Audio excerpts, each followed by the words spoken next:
मुझे तुम नजर से।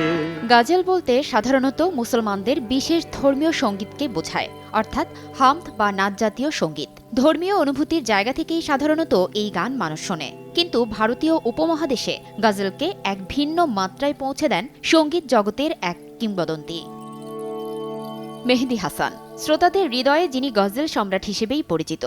অসাধারণ গায়কিতে তিনি মুগ্ধ করেছেন উপমহাদেশের অসংখ্য সঙ্গীত বোদ্ধাকে। তিনি প্রথম গজলকে আপামর মানুষের কাছে নিয়ে আসেন। হাজার হাজার দর্শকের সামনে গজল পরিবেশন করা প্রথম সঙ্গীত শিল্পী তিনি। তার জাদুকরী সঙ্গীত প্রতিভা নিয়ে বিভিন্ন সময় মন্তব্য করেছেন উপমহাদেশের অন্যান্য কিংবদন্তি শিল্পীরা। লতা মঙ্গেশকর তার সঙ্গীত শুনে বলেছিলেন স্বয়ং ঈশ্বর যেন তার কণ্ঠে অবস্থান করেন। আরেক কিংবদন্তি জগজিৎ সিং বলেছিলেন তার মাপের গজল শিল্পী আরেকজন তৈরি হওয়া অসম্ভব। কাওয়ালি শিল্পী আবিদা পারভিনের মতে সঙ্গীতের ভুবনে তিনি এক জীবন্ত টাইটানিক স্বরূপ। আরেক মহান গায়ক মোহাম্মদ রফি বলেছিলেন জনগণের জন্য আমরা গান করি, আর আমাদের জন্য গান করেন মেহেদী হাসান।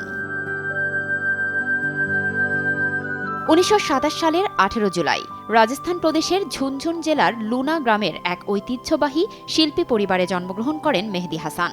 সঙ্গীতে দক্ষতা কিশোর বয়স থেকেই। শোনা যায় একবার বারোদার মহারাজার দরবারে প্রায় 40 মিনিট রাগ বাসন্ত পরিবেশন করে উপস্থিত সবাইকে তাক লাগিয়ে দেন তিনি, যখন তার বয়স ছিল মাত্র 8 বছর।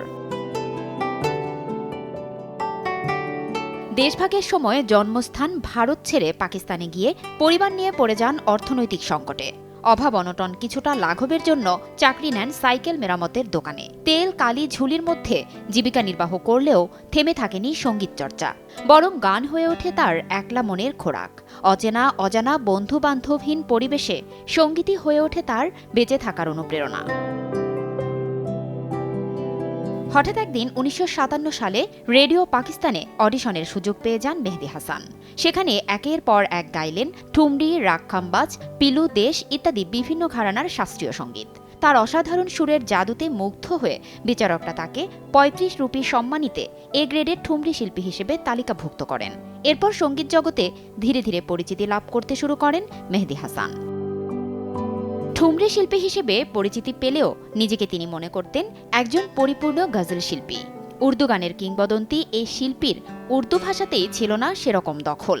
তিনি সেভাবে পড়েননি উর্দু সাহিত্য, শুধু শুনে গেছেন। কিন্তু তার গান শুনলে কে বলবে সেই কথা?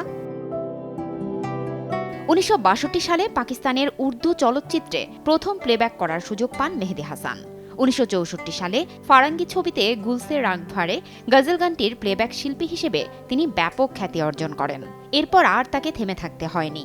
রাফতা রাফতা ও মেরি হাস্তি কা সমন হো গাই, মোহব্বত করনে ওয়ালে, দুনিয়া কিসি কা প্যার, জিন্দেগি মে তো সভি প্যার কিয়া করতে হের মতো বহু গজল তাকে এনে দেয় গজলের মুকুটহীন সম্রাটের সম্মান। সঙ্গীত ও গজল হয়ে ওঠে তার আমৃত্যু সঙ্গী।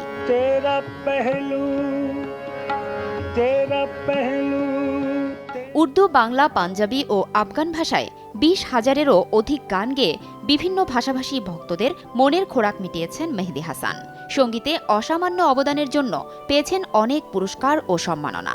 পাকিস্তানের চলচ্চিত্রে প্লেব্যাক শিল্পী হিসেবে পেয়েছেন নিগার অ্যাওয়ার্ড। অনবদ্য গজলের জন্য ভক্তদের কাছ থেকে লাভ করেন শাহেনশাহ এ গজল ও প্রাইড অব পারফরম্যান্স উপাধি। একসময়ের সাইকেল মেরামতের মিস্ত্রি হয়ে উঠেছিলেন উপমহাদেশের সর্বাধিক পারিশ্রমিক প্রাপ্ত গজল শিল্পী।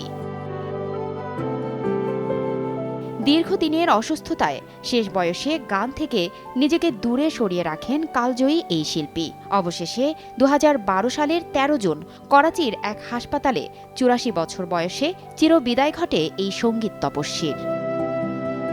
ফারজানা লিনা, সময় সংবাদ।